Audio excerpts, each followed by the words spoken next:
gracias a todos los que nos están siguiendo, los que se van a unir después. Para mí es muy grato pues entrevistar a Martín Carrillo Ibáñez, esta colaboración en Mexihistoría y Memoria Histórica de Iztapalapa, ¿verdad? Entonces es un gusto aquí tenerte, Martín. ¿Cómo te presentamos?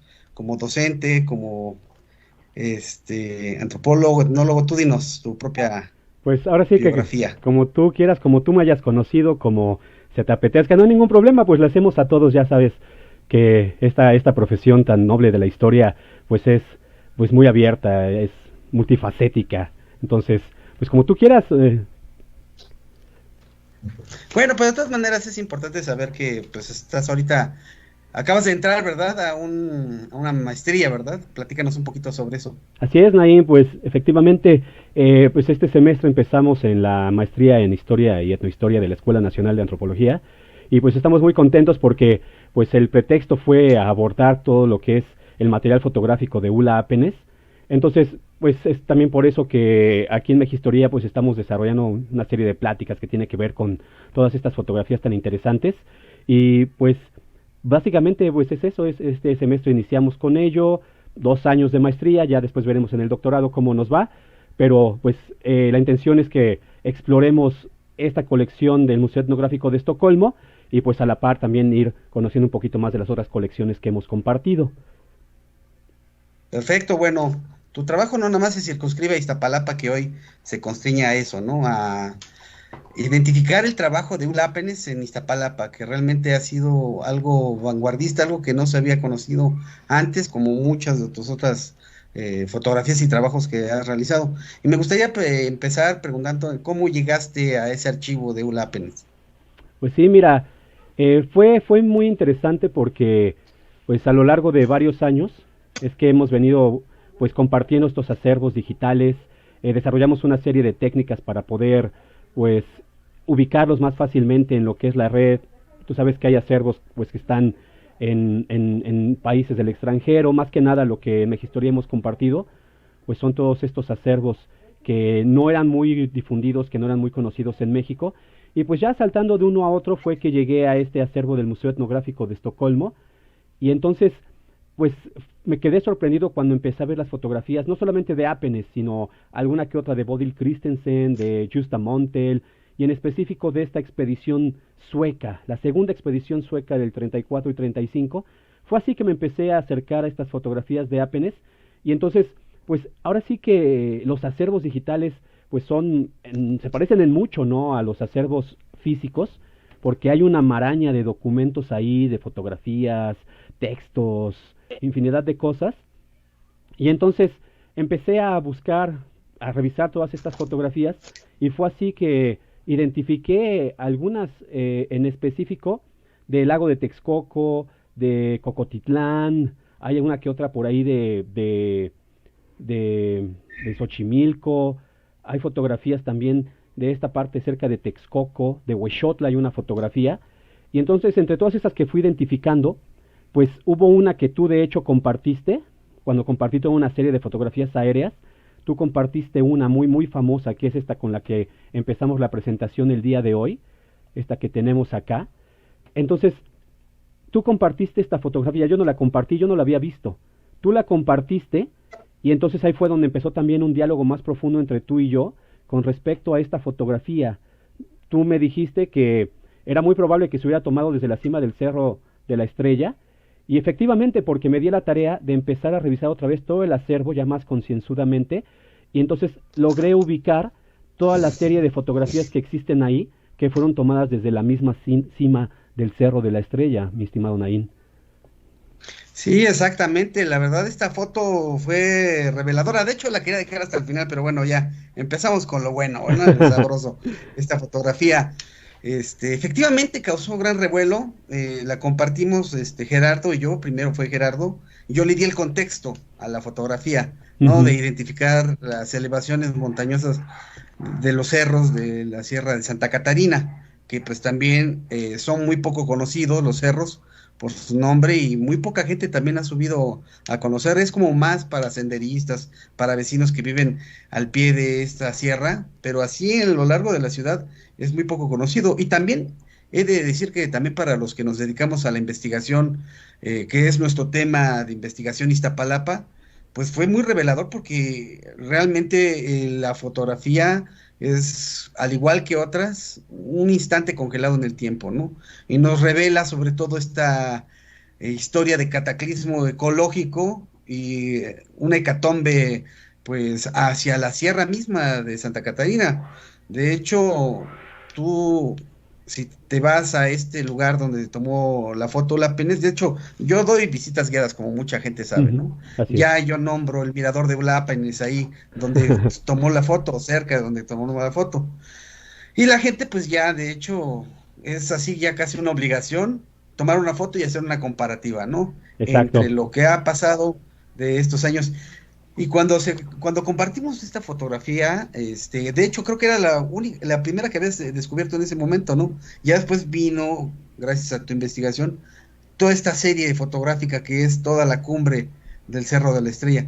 Pero he de decirte que, pues sí, causó, como todos tus trabajos, en otros pueblos, en otras comarcas que has trabajado, pues un impacto no solamente a la conciencia de los vecinos originarios que llegaron a ver sus abuelitos o sus padres mismos, Iztapalapa, sí, sin casas, solamente con campos de cultivo, con el tren, bueno, el tranvía este que iba a San Rafael Atlisco, las lagunas que existían, entonces ha hecho una Exacto. labor de recrear la memoria y también recrear la investigación y también, ¿por qué no?, la historia urbana de cómo ha sido la hecatombe y la invasión urbana de lo que los pueblos originarios nos han llamado avecindados, los que llegamos después. Ujú. Y ya después vino esta plaga que hemos visto de que se han robado la foto, la han compartido sin dar créditos, tanto a mi trabajo de contexto como a tu trabajo de rastrear la fuente, ¿verdad? Y tu propio trabajo de que estás haciendo de Mexihistoria. No sé tú qué hayas visto desde esa perspectiva, qué cosas has vivido acerca de esta foto, porque incluso la polémica del año, a quién se la atribuían. De hecho, había gente que decía que era tomada desde el Peñón Viejo, y Ujú. pues no, realmente es el Cerro de la Estrella. Así es, sí, es interesante porque pues uno muchas veces no sabe de geografía, no sabe de todas estas cosas de los volcanes, no sabe si son monogenéticos ni nada de eso. Uno se va adentrando en las charlas y uno va descubriendo poco a poco todo un mundo tan inmenso, tan fascinante. Y en ese sentido, fíjate que la primera vez que yo vi la fotografía, pues no identifiqué exactamente desde dónde era. Yo no soy originario de la Ciudad de México, entonces por eso también me ha costado un poco más de trabajo, pues, ubicar los lugares desde donde se han tomado las fotografías, no solamente estas de Apene, sino muchas de las que hemos compartido, como las de Horst Martin, que tú también ya las conoces muy bien, una serie de fotografías fascinantes del 37, en donde Martin también empieza a caminar todos estos llanos que se ven ahí, campos de cultivo, sube a los volcanes, saca fotografías hacia el lago de Texcoco, camina hacia el Teutli, saca fotografías de la Sierra de Santa Catarina desde allá, pasa por Tulyehualco, que también fue una cosa fascinante. Subir la fotografía, preguntar a las personas que nos ayudaran a identificar el pueblo. Yo no daba exactamente dónde era, sabía más o menos por dónde, me guiaba con otra fotografía de principios del siglo XX, pero las personas en este sentido nos han apoyado mucho porque hemos identificado fotografías gracias a que empieza la discusión en las redes. Entonces, en este sentido, pues fue fascinante porque vi estos volcanes y entonces me quedé perplejo, ¿no? Dije, ¿dónde es? Después tú subiste la fotografía, le diste este contexto y como tú has dicho, ha causado tanto revuelo que pues se ha dicho inclusive que la fotografía fue tomada a finales del siglo XIX. Algunas personas han dicho en las redes que es una foto, es, pues, no sé, un montaje, es una fotografía arreglada. No sé si hasta cierto punto yo creo que sí causó mucha incredulidad en el momento en el que la dimos a conocer, porque pues es un México que sigue ahí, pero que ya está tan modificado, Naín. Y con respecto a esta historia, ¿no? De que ha aparecido por todas partes, pues yo siempre lo he platicado contigo que es uno de los riesgos de compartir este material en las redes sociales. Muchas veces se descontextualiza, se le atribuye otro año, y de hecho, pues yo caí en el mismo error, ya lo había puesto en alguna publicación ahí en el Facebook, en decir que había sido tomada en el 1952, tú también caíste en el error y muchas personas que han visitado el acervo han incurrido en el mismo error, pensar que la fotografía fue tomada en 1952 porque ese es el año que aparece en el catálogo, pero ya cuando me adentré en toda esta cuestión, que supe en qué años estuvo Ulla Apenes en México, del 29 al 42 más o menos, pues entonces entendimos que era imposible ese año de 1952. Hace algunas semanas compartí un fragmento de uno de los, ¿cómo se llaman estos libros? Se me fue ahorita el nombre. Son unas publicaciones del Museo Etnográfico de Estocolmo, en donde viene una relación de las donaciones, de muchos de los acontecimientos que se llevan a cabo en el museo, y entonces ahí, en una de las publicaciones, viene ya el año en el que se dona la fotografía, que esa es una historia muy interesante que tiene que ver con cómo llegó el material fotográfico de Ulla Apenes al Museo Etnográfico de Estocolmo. O sea, es una historia ahí bien, bien, bien loca que he tocado ya en algunas ocasiones en las pláticas que he dado. Pero fíjate que, aunque no se ha reconocido ni tu trabajo, ni el mío, y a veces tampoco el nombre de Ulla Apenes como autor de esta fotografía, a mí lo que me sigue impactando es cómo ha llegado ya a cada vez más personas, tal vez con errores, con malas interpretaciones, con ideas erróneas, pero ya se ha distribuido, no tienes idea. Una vez vi una publicación de una asociación de geografía de Sudamérica, y ahí habían compartido pues esa comparativa entre esta y la moderna, ¿no? Y precisamente, ¿no? Se alude a la devastación, al cambio, a cómo Ulla Apenes tuvo esta visión de retratar estos volcanes, esta cadena volcánica desde el Cerro de la Estrella. No sabemos exactamente si tuvo la visión de que esto iba a desaparecer en algún día. Es precisamente el tema de mi tesis. ¿A qué grado de conciencia pudo haber llegado Ulla Apenes para decir, si no fotografío estas elevaciones, si no fotografío el lago de Texcoco y sus prácticas asociadas, pues va a ser una pérdida porque esto va a desaparecer? Entonces, pues es una fotografía que da para mucho, como tú bien lo has mencionado, Nain. Sí, exactamente, Martín, porque de hecho, hasta la actualidad, y te lo digo ya como investigador de Iztapalapa que pretende ser especialista, pues conocemos muy poco del material etnográfico y antropológico y arqueológico, sobre todo material gráfico de esta zona oriental de la Ciudad de México, porque seguimos siendo el oriente de la Ciudad de México. Se conocía el trabajo de Frida Kahlo, de los hermanos Casasola, de los extranjeros. Jeffrey Parsons, que también Ajá. trabajó esta parte. Hay un libro que de hecho fue casi hasta mítico, ¿no? Es muy poco conocido, apenas Edgar lo acaba de compartir hoy, por Ujú. cierto, lo estaba hojeando hace ratito. Era lo que se conoce, fíjate, ese libro que ya estaba pues publicado y demás, era casi mítico encontrar ese libro, y gracias a la labor como tanto la tuya como de Edgar, pues ya podemos conocer un poquito más, pero sí es un trabajo realmente que hace falta investigar, y esta es una invitación a los nuevos historiadores, a los nuevos investigadores, a que volteen a este lado de la ciudad, a pesar de lo populoso del oriente capitalino, como es Iztapalapa. No solamente es la Semana Santa, no solamente es la nota roja, también hay arte, cultura, historia, y hay muchos temas que trabajar, y uno de esos, pues son las fotografías históricas que, pues, ahorita, los que nos están viendo, conocen la historia detrás de esta fotografía y la están viendo para que la analicen, ¿no? Porque de hecho es bien complejo, de verdad, que hasta para los propios vecinos identificar a cada cerro por su nombre. ¿Por qué? Porque han tenido diferentes historias. Me voy a permitir extenderme un poquito aquí, Sí, Martín, sí, Nain, perdón. desde luego, Voy a no. empezar a hablar de las elevaciones, ¿no? Claro que Para sí. quienes estamos viendo. Ajá. A la izquierda del espectador podemos ver la más alta elevación, que es Fíjense, yo tengo una historia aquí. La historia de los cerros en México, sobre todo los del Mesoamérica, los del Altiplano Central, tienen como una historia bien, hasta cierto punto, curiosa, ¿no? Porque tiene un nombre prehispánico, tiene un nombre, bueno, tienen varios nombres en primer lugar, ¿no? Uno Sí. prehispánico, uno novohispano y uno ya siglo XIX o contemporáneo. El prehispánico, pues ya sabes, es en lengua náhuatl, aquí se hablaba en todo Mesoamérica, en especial el altiplano central, se hablaba el náhuatl. Y la elevación más alta, que de hecho es la semimontaña de aquí de Iztapalapa, se le ha denominado el coloso de Iztapalapa y Tláhuac, porque compartimos estas elevaciones, esta sierra junto con Tláhuac. Y pues la primera elevación que se ha considerado dentro de este espectro que nos radia de territorialidad, Ujú. con el Cerro La Caldera. No aparece aquí.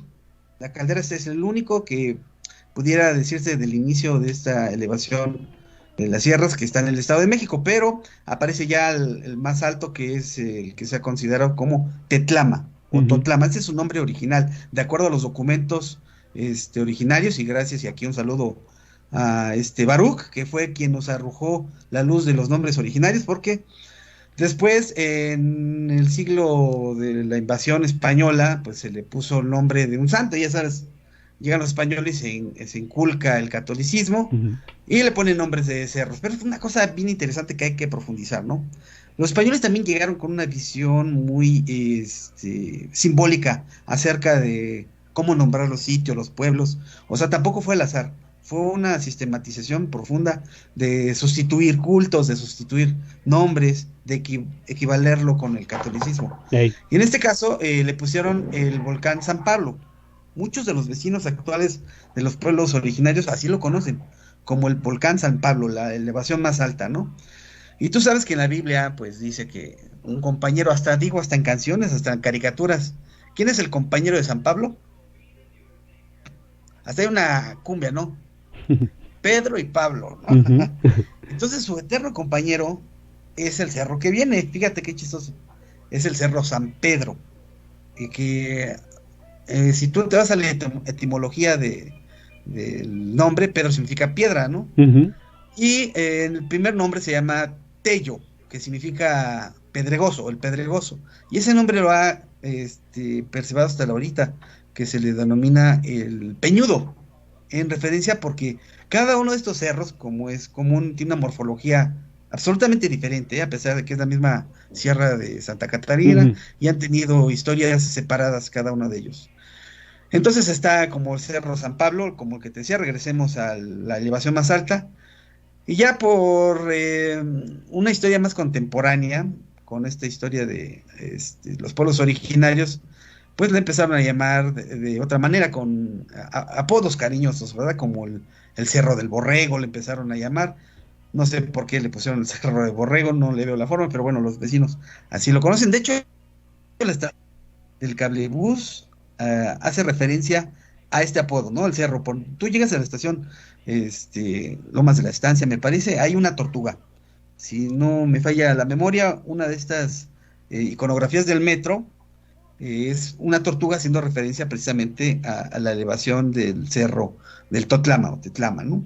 Ya por fin, hay otra cuestión que se le empieza a poner el nombre de Guadalupe Ujú. al cerro porque supuestamente en una piedra se apareció la Virgen de Guadalupe, ¿no? Esto es muy siglo XX. Ya cuando empieza este proceso de el levantamiento zapatista en el 94, eso fue muy importante para la elevación de las ideas del indigenismo. Se le trata de nombrar nuevamente de una forma originaria. Y en el Museo de San Miguel Teotongo, un maestro trata de crear un glifo de este cerro. Y pues él se lo crea, realmente se lo inventa el maestro le pone Tetlalmanche, ¿no? Ok. Creyendo que del náhuatl Tetla significa piedra, en Manche, pues cerro que arroja piedras. Eso fue lo que inventó él. Pero yo atendiendo a gente que habla náhuatl, a nahuablantes y a gente que es especialista en náhuatl, me dice que no significa eso. Entonces, más bien atendemos a su nombre original, que es el Tetlama, lugar de piedras, que de hecho hasta la fecha sigue siendo cantera para la extracción de rocas. Y después vendría el cerro que les decía, San Pedro, en la época virreinal, Ujú. el Peñudo, o pues ha tenido diferentes nombres. También el Tecuatzin, esto es también una polémica, ¿por qué le llaman Tecuatzin? Yo lo que he encontrado es que había un camino que, yo creo que hasta prehispánico, que unía los pueblos de Texcoco, Iztapalapa, por supuesto, Santa María, Tahuacán, era un camino obligado para ir a Tláhuac. De hecho, tú si te investigas la historia novohispana de Tláhuac, el Ujú. santo patrón de Tláhuac es San Pedro. ¿Qué pasa exactamente en medio de este cerro, ¿no? El cerro Tecuatzin, o el Peñudo, como quieren llamarle. Y después vendría el cerro Mazatepec. Fíjate otra cosa curiosa que habrá que investigar. Allá también en Tlaltenco hay una capilla que es en honor al señor de Mazatepec, ¿no? Y este cerro, este nombre es muy común en los cerros de México, que significa el cerro del venado. Ujú. Ya después vendría lo que es el cerro Cuitlazóchitl. Fíjate que aquí sí que bueno que me da pretexto esta charla que estamos teniendo, Martín, Sí. para hacerle justicia a esta elevación. Como nacieron muy pegados, quedaron gemelos el Mazatepec y el Cuitlazóchitl, a tal grado de que pues se perdió de la memoria, ¿no? Incluso hasta se me hace indigno que hasta geógrafos y geólogos lo han nombrado recientemente como el volcán sin nombre. Entonces está como horrible el volcán sin nombre cuando realmente tuvo un nombre, ¿no? Ey. Cuitlazóchitl. Y de hecho hay vestigios arqueológicos, hay terrazas prehispánicas que aún se ven ahí, material arqueológico, cerámica, etcétera, etcétera. De hecho, hasta vestigios de estas casas de piedras que eran tremolitos, que le llamaban para el resguardo, ¿no? Mientras sembraban. Ya después de eso vendría en esta foto, fíjense, quiero que lo observen, ahí se ve un cráter entre el cerro Cuitlazóchitl y el cerro de Jaltepec, ya no existe. Ese cerro fue devastado hasta yo creo como unos 40, 50 metros por debajo del nivel del piso. En el camino hacia las minas, o sea, ya es una devastación espantosa, porque, o sea, es el futuro de la Sierra de Santa Catarina si no se pone un alto. El El cerro este se llama Tetecón, es como la olla de piedras, y fue pues vendido por vecinos de Tláhuac, y pues desgraciadamente pues no se ha podido expropiar porque todavía son tierras ejidales, tierras particulares. Entonces estas personas se han hecho muy ricas, ¿no? En la explotación de la zona de la Sierra de Santa Catarina. Y pues muy, muy triste, ¿verdad? Porque pues hay quienes lo han considerado como ecocidio, yo también considero eso, porque no solamente es la arena, la grava, que es algo que ya no se restituye, sino que también es la flora, la Exacto. fauna, los vientos, ¿no?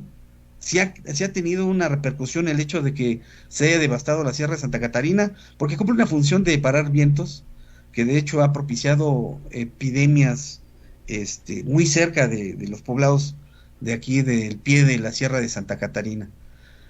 Entonces, pues sí está terrible, de hecho todavía se conoce ese espacio, esas colonias, incluso hay un pilar que se llama Tetecón en honor Mm. a la memoria de este volcán. Y como este volcán tuvo un derrame y hizo un volcancito, en nuestras incursiones ahí le empezamos a llamar el Teteconcito o el Tetecotzin en honor a este extinto ya volcán. Sí. Y después vendría el Xaltepec, que es el cerro de la arena, también que está ya bajo la misma triste suerte. Cabe señalar que incluso, pues, no solamente senderistas, sino que geógrafos, investigadores de principios del siglo XIX, del siglo XX, perdón, subieron a la sierra de Santa Catarina, hicieron algunos reportes, ¿no? Pero son mínimos, Martín, uno o dos sobre la sierra de Santa Catarina. Y Xatepec ahorita pues ya está en vías de la destrucción masiva, ¿no? Y también está pues entre este gran plano, que hay una cosa bien curiosa entre estos dos cerros en los que vienen, el Xaltepec y el cerro de San Lorenzo Tezonco. El cerro de San Lorenzo Tezonco y el Xaltepec, toda esta zona que hoy ubican al pie de estos dos volcanes, para los que están viendo la foto, son los que se ven casi enfrente del volcán Popocatépetl. Toda esta zona plana sería lo que es la colonia Desarrollo Urbano Quetzalcóatl, y que esa colonia ahí era era otro de los sitios donde se desarrollaban las batallas de las guerras floridas. Entonces ahí estuvo Tlacaele, nada más y nada menos que Tlacaele, ¿no? Y a este sitio había florecido un señorío que se llamaba, a ver, ya te adelantaste, regresémonos a la otra. Pero bueno, ahí Me ¿verdad? emocioné. Sí. Sí, sí, está bien. Entonces, si nos regresamos a la otra, bueno, Ustedes van a ver, ese es el cerro de Tezonco, en medio donde hay un planito que se ve ahí. Ahí fue donde se desarrolló esta batalla de las guerras floridas contra los chalcas. Y el señorío que ahí, de hecho esa colonia debería llamarse Techixco. De hecho hay unas calles que se llaman así, la han cambiado a Techichico, creo. Sí, la han cambiado a Techichico, pero no es Techixco, que en náhuatl significa el lugar de las chichis de piedra, ¿eh? Así es el náhuatl, no se me espanten. Y si ustedes observan, pues sí, así asemeja esta corporeidad pues paisajística de dos grandes senos, ¿verdad? Dos grandes senos que pues de acuerdo a una corporeidad paisajística pues sería como considerado bueno, sí ya es una teoría mía, ¿verdad? Un gran cuerpo, toda la Sierra de Santa Catarina, el Tecuatzin, es una cabeza, de hecho hay una morfología de la pareidolia que parece un tecuatzin rugiendo, un tecuani rugiendo al cielo. Ya tendremos la oportunidad de ir para que conozcas este secreto que solamente los que hemos subido a la Sierra de Santa Catarina conocemos. Ok, Y si consideramos que están los senos, y si consideramos, fíjate Martín, de todos estos sí, cerros no hay muchas cuevas. El lugar donde más cuevas hay es desde donde se tomó esta foto de Ulápanis. Es el Cerro de la Estrella, que es un cerro que se considera el más sagrado de todos, ¿no? Y parte también de la Sierra de Santa Catarina, y donde tiene más de 134 cuevas, imagínate. uh, Entonces, imagínate esta corporeidad. Tenemos un rostro, una cabeza, tenemos unos senos y también tenemos un pubis, ¿no? Recuerda que para las culturas prehispánicas las cuevas eran consideradas las cuevas donde habían nacido las tribus que gobernaban el mundo. De alguna manera también eran considerados un chicomostoc, las cuevas donde nacieron las tribus que gobernaban el Anáhuac. Y entonces, pues, ahora si la comparamos con una foto actual, híjole, pues nos vamos a dar cuenta que esta urbanización, pues a estos senos les cayó un cáncer de seno, ¿verdad? Porque hey, ya están totalmente devastados, ya vía de desaparición, si no es que se hace algo. Cabe señalar que esta administración de Clara Brugada, yo creo que muy plausible, fue que detuvo las mineras. Están detenidas, pero esto no significa que sea para siempre. oh, Como es un ejido, como todavía es propiedad privada, pueden meter un juicio, Martín, y volver a extraer este material. Yo pienso que ya debería de tener más voluntad política y pues sí expropiarlo, porque pues es un beneficio para las muy pocas zonas verdes que tenemos, no solamente en Iztapalapa, sino en toda la Ciudad de México. Y pues sí, que realmente no hay que echarle tanto la culpa al gobierno, que sí tiene gran parte, ¿no? Sino que también a los vecinos originarios dueños, y en especial a los Rioja, debo de decirlo. Ellos son los dueños originarios de los cerros, y ellos quienes vendieron. Hay todo un litigio, hay toda una evidencia de que los Rioja le compraban terrenos a veces engañando a la gente, a veces agandallándola para que vendieran sus terrenos y ellos venderlos a las mineras y hacerse ricos. De hecho, los sí, conocen, son familias tanto de Santa María de Tahuacán como principalmente de Tlaltenco, los Rioja, les dicen los príncipes de las minas, así se les conocían. Y mientras sigan el poder de estos Rioja, pues seguirá existiendo esta devastación, Martín. Pero bueno, yo quise darte este contexto que también le da voz, ¿no?, a estas fotos. Y esa es mi mirada, porque pues, yo practico el senderismo, exacto. me gusta estudiar el urbanismo, pero hay urbanistas, hay historiadores, hay cronistas que te pueden leer otras cosas más, ¿no?, de todo lo que estamos viendo. Y ese es el motivo, ¿no?, de esta charla, de esta divulgación de fotografías. De hecho, ahorita es muy raro que tomes esta foto, Martín, y se alcancen a ver los volcanes. Es muy raro. Hey, Eso solamente sucede en un día despejado o en enero o diciembre, que casi no hay gente. Podremos tener una foto muy similar a la de Ulápenes. sí, exactamente, Naim, pues tocas muchos puntos muy interesantes, ¿no? También aquí nos comentaba José Guadalupe Chávez, pues la importancia de estas elevaciones para la captación de agua. Entonces, imagínate, Sí, exactamente. se empiezan a perder Exactamente, estas como dijo tierras José y Chávez. exactamente, ¿no? Incluso se le ha considerado como una de las sierras que más rápido purifica el agua. Un mes, cuando la Sierra Nevada del Popo y el Iztac Ujú. se tarda meses, aquí en un mes ya está purificada. De hecho, había un proyecto en una de estas utopías que se llama Atzintli, en honor a esto que estamos platicando, Ujú. que era captar las aguas que escurren de la Sierra de Santa Catarina. Y es una cosa bien absurda, Martín. Sí. Realmente habría agua para todos y en Iztapalapa si se metiera un proyecto hidráulico, hídrico, para captar el escurrimiento natural, que realmente se va al caño cuando llueve. Y es agua potable. Entonces la UNAM, en la arquitectura de la Facultad de Arquitectura, metieron un proyecto muy importante en periodo de Dion Anguiano, Sí. pero pues ya sabes, ¿no? Los políticos se volaron la lana, este parque hídrico que iba a surtir de agua a Iztapalapa, la sedienta Iztapalapa, pues por corruptelas de esta administración, pues ya no pudo ni cerrarse, hasta que llegó Clara Brugada e hizo una utopía, ¿no? Se le Ujú. cambió el nombre ya no de parque hídrico, sino a Utopía Atzintli. Y pues se está tratando de que se reajuste, de que se repare esto para que se capte estos escorrimientos naturales. Y cabe señalar que es una de las medallas de oro que tuvo la ciudad de Iztapalapa, a nivel mundial, este proyecto de arquitectura de la UNAM para aprovechar el escorrimiento natural de la Sierra de Santa Catarina. Así que muy buena intervención de José Chávez, ¿me dices? ¿O José Guadalupe? José Guadalupe Chávez. Pues, muy, muy buena intervención, y de hecho por eso les digo que un geógrafo, un geólogo, un etnógrafo, un fotógrafo podrían tener diferentes interpretaciones y visiones y lecturas de una foto tan extraordinaria como esta, ¿verdad, Martín? Y no sé, Exactamente. desde tu punto de vista. Pues mira, por ejemplo, pues yo que estoy metido en esto de los acervos, a mí una de las cosas que más me llamaron la atención cuando empecé a adentrarme ya no a los acervos que tienen fotografía de postal de principios del siglo XX o de finales del XIX, cuando empecé a conocer estas colecciones, más que nada fotografías de finales de los años 20 y de los años 30, pues quedé fascinado porque estas personas que toman estas fotografías, pues son ya etnólogos, son geólogos, son maestros, son historiadores del arte, son personas que vienen al país y que tienen un interés en específico y por eso fotografían. Y es por eso que, por ejemplo, yo las fotografías que llego a conocer, más o menos de la misma temporalidad, son muy diferentes en la temática. Porque como tú bien lo dijiste desde el inicio, cuando habíamos visto una secuencia, en este caso de 7 fotografías desde el Cerro de la Estrella hacia toda la periferia, ¿no? Faltaban, no sé, fotografías hacia el poniente y hacia el oriente, pero ¿cuándo habías visto una secuencia de 7 fotografías desde esa posición?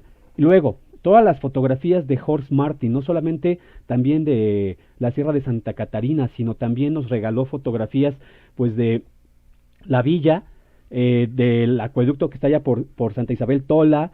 O sea, estas personas, él era un profesor alemán que estuvo unos meses aquí trabajando en el colegio alemán de la Ciudad de México y entonces aprovechaba también los fines de semana como Ula Apenes para recorrer no solamente la cuenca de México, sino poblados aledaños a la ciudad y también estuvieron en Puebla, anduvieron ahí por Tlaxcala y entonces nos empiezan a regalar todas estas fotografías, secuencias de 7, secuencias de 50, secuencias de 118, 125 fotografías, pues de un poblado que muchos no se habían tomado pues la molestia de fotografiar. Entonces tenemos por ejemplo las fotografías de Robert Platt de 1928, en donde él hace una investigación en la Magdalena Atlicpac, ahí en Los Reyes La Paz, y entonces nos regala alrededor de 120 y tantas fotografías del poblado, en múltiples facetas, ¿no? Los agricultores, el pueblo, la vida en el pueblo, la construcción, arreglar caminos. Y entonces también hay unas fotografías bien interesantes de los cerros de Iztapaluca, pero también hay unas tomas portentosas de la Sierra de Santa Catarina. Y todavía en esas fotografías del 28 vemos fragmentos del lago por esa parte de la Magdalena Atlicpac y hay hasta patos.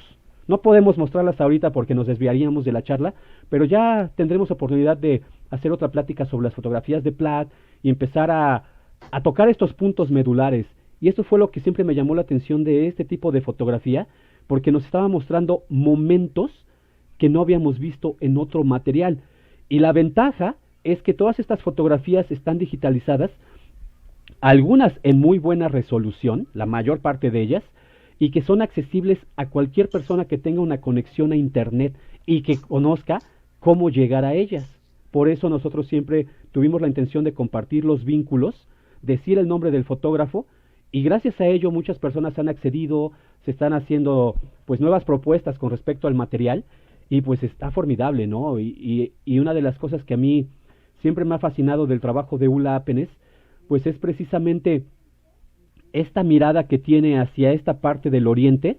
Él, ahorita como vamos a ver en las demás fotografías, sigue el interés del lago de Texcoco. Es uno de los motivos que él tiene, fotografía el lago de Texcoco desde múltiples perspectivas. Pero gracias a eso es que nos regala esta secuencia de 7 fotografías desde el Cerro de la Estrella.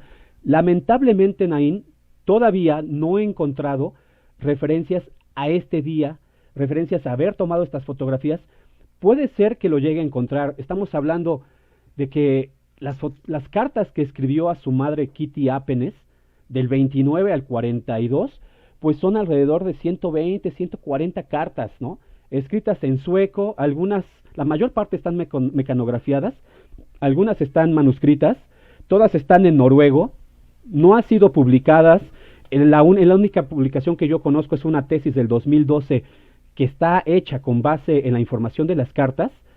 Sin embargo, de lo poquito que ella ha empezado a traducir, a sondear ahí, me he dado cuenta que estas cartas nos están aportando datos para poder entender muchas de las fotografías que en el acervo están en desorden. En el acervo a veces no sabemos a quién pertenecen, ni en qué año fueron tomadas, ni asociación a ninguna cosa. Entonces, en este sentido, que comentaba la otra vez que teníamos una plática tú y yo, ya logré encontrar la referencia a unas fotografías de Milpalta que se sacaron a finales de octubre del 34, en el marco de la segunda expedición sueca. Entonces, en un pequeño párrafo, Ulla Apenes nos dice por qué fueron, con quién fue, nos dice que fue con los suecos, o sea, Justa Montel y Sigvald, que sacaron fotografías del pueblo, sacaron fotografías del cementerio, sacaron fotografías de las ofrendas, y todavía nos dice Ulla Apenes, y no hay fotografías en el acervo de esto, nos dice Ulla Apenes que las calles estaban adornadas con luces, o sea, que puede ser que haya habido velas en las calles, puede ser que haya habido antorchas, no sé, pero que las calles también estaban iluminadas. En la colección sí hay algunas fotografías de unas ofrendas, un par que me parece que son de Ulla Apenes, las demás son de Justa Montel, pero entonces estas cartas me están ayudando a poder ubicar en qué temporalidad fueron tomadas estas fotografías. Apenas ayer, leyendo una de las publicaciones en la revista Etnos del Museo Etnográfico de Estocolmo, es una publicación, me parece, del 39, de Sigvald, en donde habla de la captura de chichicuilotes en el lago de Texcoco. Entonces es fascinante porque incluye fotografías de Ulla Apenes, y una de las fotografías, a él le pone, ¿cómo te puedo decir eso? Dice, tomada en septiembre de 1938 a las 6 de la mañana.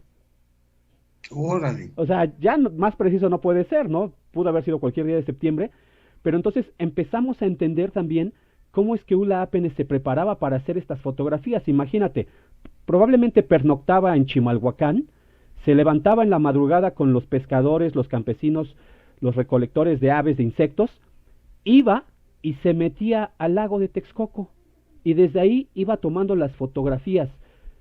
Entonces, esto también me está ayudando a poder establecer ya una temporalidad temática con respecto a mucho del material.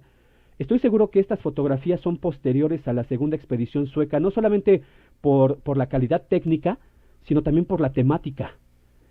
Porque las fotografías que yo considero que son anteriores a la expedición sueca, que yo estoy seguro que la expedición fue un parteaguas para el trabajo no solamente fotográfico de Ulla Apenes, sino también en los temas de su investigación, son diferentes las fotografías que yo considero que son antes de la expedición, porque son poquitas sobre diversos lugares, pero más que nada se enfoca en fotografiar los centros de los poblados, algunas fiestas y algunas, no sé, cosas aisladas como la recolección de aguamiel o cosas así.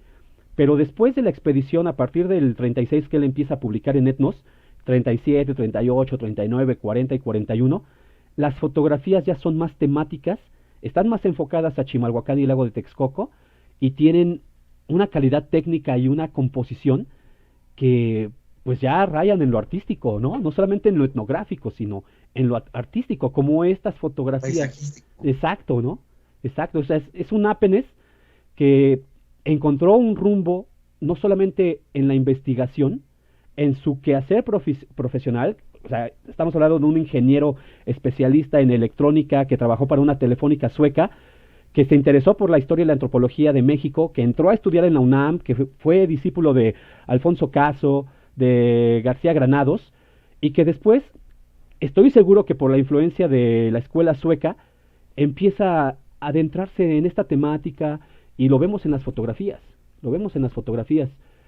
Esto es fascinante, Naina, a mí Sí, pues es que todos estos investigadores yo creo que ya tenían el ojo afilado, pues muchos, no sé, ya tú nos dirás qué perfil tenían de un inicio y cómo acaban teniendo este ojo antropológico. Y para mí, pues yo creo que sí veían un cataclismo que venía detrás, no solamente de las sierras, los cerros, sino de un modo de vida.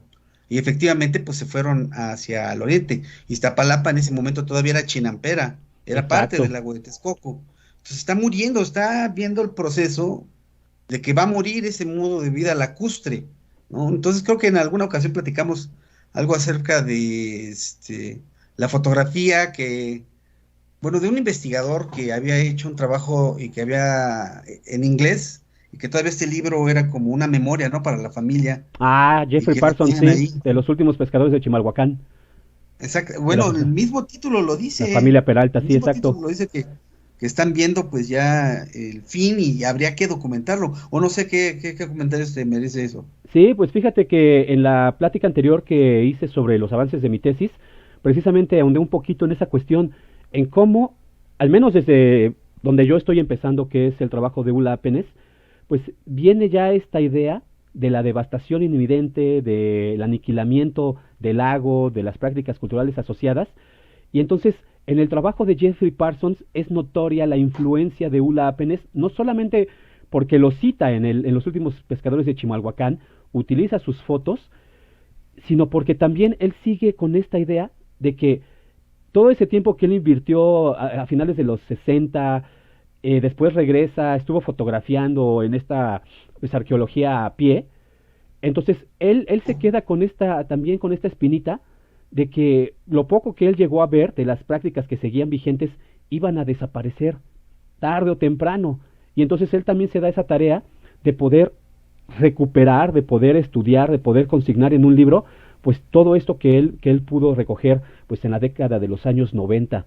Entonces, yo considero que todo el trabajo que está asociado a Ula Apenes y que tiene que ver con Chimalhuacán y el lago de Texcoco, tiene mucho este tinte, pues, de que el aniquilamiento es inminente.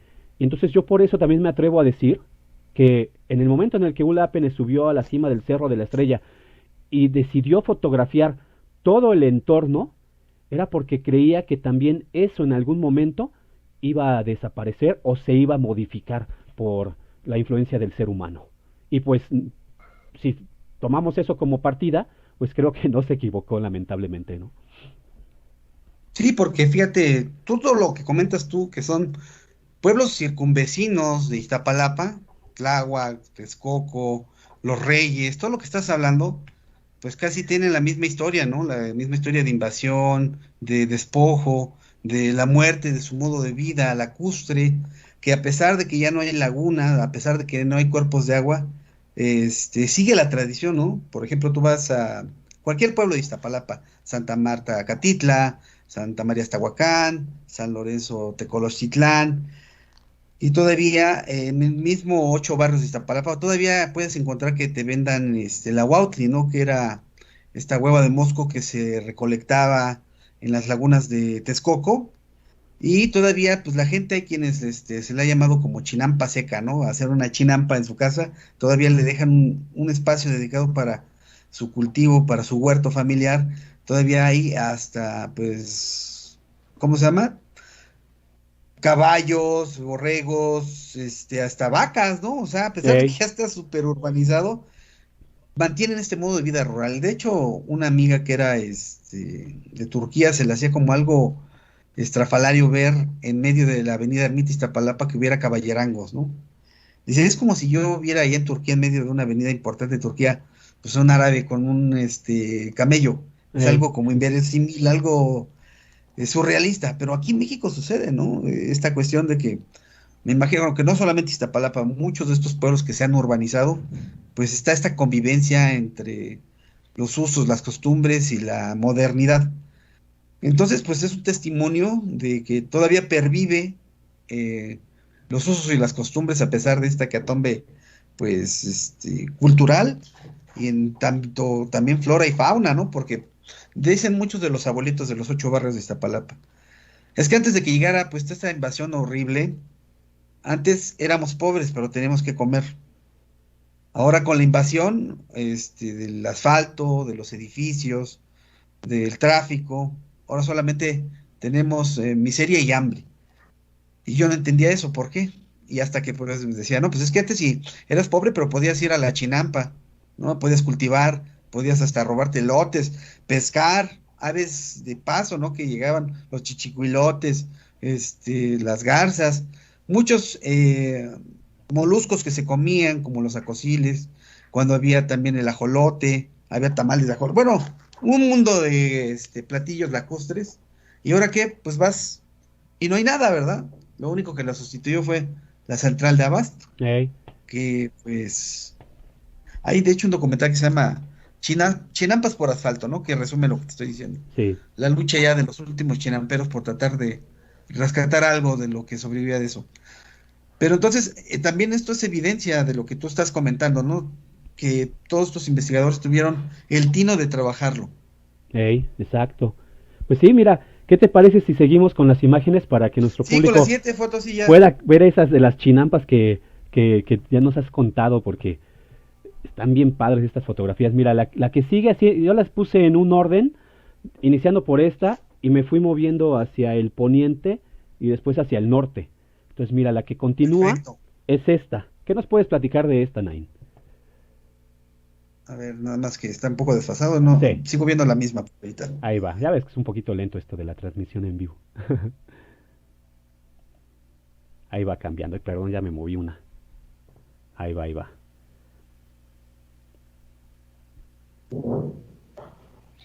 Pues no la veo, pero ahorita vamos a esperar tantito.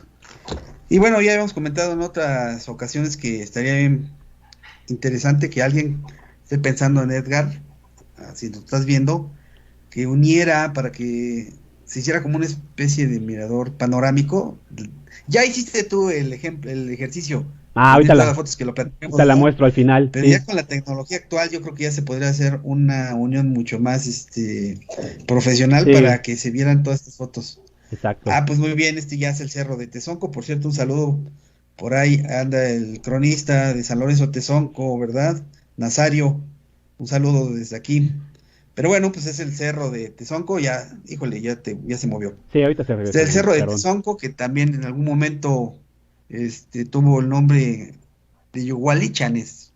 Yagualichan significa el cerro boludo o el cerro redondo, porque como estamos viendo, decían que su redondez era así como un seno, ¿no? Por eso se Ujú. decía que era parte de un seno. Y que ha sido otra de las devastaciones más terribles que ha tenido la Sierra de Santa Catarina. Es donde te digo que ya le cayó el cáncer de seno a estas chichis, porque así se le llamaba la chichi de piedra. Ujú. Entonces, pues sí, fue un hecatombe también para el pueblo de San Lorenzo Tezonco, porque es territorio de San Lorenzo Tezonco. Y de hecho, en medio de estos dos cerros es una avenida histórica, Martín, porque nada más y nada menos por ahí se dio la invasión de los españoles, ¿no? Muy Ujú. pocos saben eso y muy pocos hacen el realce, ¿no? De que muchos creen que vino por Ermita Iztapalapa, no. Entroncaron hasta Iztapalapa casi por Rojo Gómez. Ok. Ahí fue donde encontraron Iztapalapa, pero ahí se ve una línea muy recta que hoy sería la avenida Benito Juárez, que después se convierte en camino antiguo a Tlaltenco y un pedacito de San Lorenzo, Atlisco, San Rafael de Atlisco, porque había un tranvía que tú también corroboraste con otra extraordinaria foto del tranvía de Ujú. Atlisco, no sé si lo recuerdas, y se ve este Sí, cerro precisamente. sí, de O Jorge sea, todo el Martín. mundo conocíamos que estaba el tranvía, se le llamaba el tren de Atlisco, ¿eh? Ujú. Y ya cuando tú viste la foto, pues resulta que no era un tren, era un tranvía, Ey, ¿no? Que unía. la Ciudad de México con San Rafael Atlisco, ¿no? Y bueno, había otra foto por ahí, pero no otra en contexto iztapalapense, ¿no? ¿Por qué? Porque ese territorio ya está súper, súper mega invadido, ¿no? A ver si más a rato tienes esa foto para que la conozcan lo que nos están viendo. Claro. Y bueno, pues este cerro, efectivamente, pues ya es el cerro prohibido, se le conoce, ¿sabes? Porque los Rioja también lo compraron. Entonces es el cerro este cerro es el que está más complejo para subir, ¿eh? De hecho, está todo bardeado. Por una parte lo invadieron los Panchos Villas, por otra parte están las casas y las mineras, Ujú. es a piedra y lodo y es un búnker gigantesco. Entonces me dijo Nazario, oye, vamos a subir ahí, ¿no? Tú que eres trepacerros, ármate una rutita, le digo, oye, pero pues la circunstancia es así, nos vamos a meter subrepticiamente porque hay gente que hasta te amenaza con pistola y escopeta en mano. Y bueno, ya hicimos una investigación y pues logramos entrar. Ujú. Y para él era muy importante, para Nazario, porque pues toda la memoria, tú si vas a San Lorenzo Tezonco, la memoria que tienen de los niños era hacer sus días de campo en la punta del cerro, ¿no? Se jugaba fútbol, había leyendas en torno al cerro, como todos. Había días que se subía de forma religiosa, por ejemplo, el día de Semana Santa, y un montón de cosas que yo creo, Nazario te podría aumentar más. Ujú. Y de hecho, ahí se conoce, no tuvieron que haber devastado eso, porque ahí había material arqueológico en el cráter. Se dice que en el cráter de este volcán Sí. había entierros prehispánicos. Y entonces, pues, hasta donde sé, es muy raro que los prehispánicos utilizaban un cráter de un volcán para un entierro. Entonces, se desapareció. Entonces ya pudimos subir. Hizo una comparativa de un día de campo que se hacía en San Lorenzo Tezonco y en la expedición que hicimos nosotros, ¿verdad? Y entonces, pues sí, es un cambio terrible que a mucha gente también de Tezonco, pues les movió, ¿no? Los sentimientos de cuando iban con el abuelito, con el papá, y que ahora ya está prohibido, ¿no? Sí. Así se le conoce ya como el cerro El cerro prohibido. prohibido, el cerro rojo, el cerro de la UACM. La UACM, fíjate, es una historia muy interesante, la de todos los cerros. La UACM lo ha adoptado como un símbolo de la misma universidad. Y muchos profesores y alumnos han hecho movimientos por tratar de que se expropie ese cerro, ya que nos los dejen así, por favor. Sí. De hecho, ya la destrucción ha hecho que tenga otro panorama, ¿no? Así, casi de otro mundo. De hecho, no sé si te había comentado, cuando hicieron la película de Total Recall con Arnold Schwarzenegger, que vinieron Ajá. aquí a México, sí la conocen, ¿no? Sí, sí, sí. Bueno, la gente que nos acompaña la podrá ver en YouTube. La historia se las cuento sin spoiler. Sucede en Marte. Y está Arnold Schwarzenegger. Y se hizo un gran boom. Esta película es icónica porque sale el Metro Chabacano, sale la glorieta de Ujú. Insurgentes, pero casi nadie ha puesto atención que sale el Cerro Yagualichan de San Lorenzo. Y es que como son minas de tezoncle rojo, y, o sea, parece un cerro marciano. Sí. Entonces tú si ves esta película en los primeros minutos, a la mitad y al final, pues vas a ver a Arnold Schwarzenegger en alguna de estas mineras, yo creo que le dieron chance, no sé si pagaron. Yo asumo que fue La Esperanza por los cortes que se ven. Sí. Entonces ahí ha sido escenario cinematográfico para el turismo cinematográfico. No solamente ahí, sino que toda la sierra, ¿no? Santa Ujú. Catarina, todo Iztapalapa, pero que es parte de su historia. Y bueno, pues los investigadores de ahí de la UACM detectaron que pues ahora ya estos volcanes extintos ya no arrojan pues fumarolas, pero ya por la acción de las mineras pues ya hay unas tolvaneras espantosas, que se ven a lo largo de kilómetros y ha hecho que la gente circunvecina se haya enfermado por las vías respiratorias Sí. de estas arenas, ¿no? Que pues están exponiendo a la gente. Nosotros cuando hemos ido, o sea, era increíble que estábamos en el Tecuatzin, en el Cuitlazóchil, y llegaban las arenas tanto de este cerro como de Chaltepe. O sea, de verdad es que hasta se te hacía como, te daba como espeluznos que sucediera esto, Martín, porque Sí. yo cuando estaba haciendo la expedición fui solito, ¿no? Con otra persona, y se oía un ruido, como un río, y dije, pues, ¿cómo que un ruido? Y bueno, ya cuando nos acercamos era un ruido de que se está desgajando el cerro, Ah, poco a poco se va desangrando, ¿no? híjole. Se va oyendo un río de arena. un río de arena, un río de arena. Y es terrible, la verdad, te digo que da espeluznos porque pues no debería de hacer eso Ey, y debería de rescatarse. Y exacto. bueno, eso es lo que podía yo comentar de esto. Ujú. Y obviamente pues se ve esta panorámica de atrás, se ve el inicio de la Sierra del Chichinautzin, ¿verdad? También se ve un poco de la Sierra Nevada. Y el Teutli, El también se ve un Teutli ahí, cachito del sí. Teutli. Y se ve el pueblo de San Lorenzo Tezonco allí. Y la laguna que existía allí. Y algunas haciendas que todavía subsisten, por lo menos en nomenclatura. Ujú. Y pues es la parte oriental del Cerro de la Estrella, que es la más escarpada, que se le conoce como las cuevas de Motecuzoma, ¿no? Ujú. Es una ruta difícil. De hecho, ahí, los que quieren iniciarse en el senderismo, en el montañismo, es obligado, y un día vamos a ir, Martín, por ahí para que veas el mirador de Igualapenes, Órale, ya para estás. que, para que pues te inicies en esto de lo escarpado, porque todos conocen, es el más turístico de Iztapalapa, el Cerro de la Estrella, pero se van por la ruta turística. Esta es la ruta ruda, la ruta de las cuevas. Y entonces, pues, ya te imaginarás. Si Sí, quieres, pasamos a la que sigue. ya estás, mira. Y Ahora bueno, y es. vean también que están los cultivos, ¿no? Ahí se ven las Ujú. milpas. Y hasta la fecha eso subsiste, ¿eh? Que los vecinos, hay gente también invasora que, pues vienen de otros municipios y empiezan a cultivar milpas. A mucha gente le gusta eso, pero yo lo veo con peligro, porque acuérdate lo que dijo Emiliano Zapata, la tierra es de quien la cultiva. Entonces muchas veces es con miras a robarse un pedazo del cerro Sí, o de los cerros. La que sigue, por favor. ahí está, ¿ya la puedes ver? Pues no, no la puedo ver, pero ahorita esperamos. Déjame ver y Sí, te... mira, toda esta panorámica pues Ujú. está súper poblada. Ya tendrás la oportunidad de ir, Martín, porque de hecho también se le ha conocido, al Cerro de la Estrella se le conoce como el balcón de Ajá. la Ciudad de México. ¿Por qué? Porque es uno de los pocos miradores que son, este, 180 grados, ¿no? Que podemos ver toda la Ciudad de México en un día despejado es extraordinario. Bueno, ya apareció la foto, me parece que es el sur, ¿verdad? Es hacia el norte, ya empieza ya hacia el norte. Ah, ya es el norte, vaya. Entonces ahí estamos viendo el pueblo de Iztapalapa. Sí, Si es una que no parte. alcanzo a ver la cordillera. Yo me rijo mucho por Ey, las elevaciones montañosas. Entonces, si el norte, pues el norte estaba precisamente el pueblo de Iztapalapa, los 8 barrios que hoy llamamos los 8 barrios. Y pues bueno, es el cerro que pertenece históricamente desde épocas prehispánicas al pueblo de Iztapalapa. De hecho, gracias a este cerro es por qué se le denomina a toda nuestra alcaldía Iztapalapa. El pueblo, efectivamente, se llama Iztapalapa. Hay quienes les gusta llamarle al pueblo de Iztapalapa como en el siglo XIX con X, Iztapalapa, ajá. para diferenciarlo de Iztapalapa, la Iztapalapa urbana. Pero Iztapalapa, Iztapalapa, la verdadera Iztapalapa, para quienes nos escuchan y nos están viendo, es esto que están ustedes observando.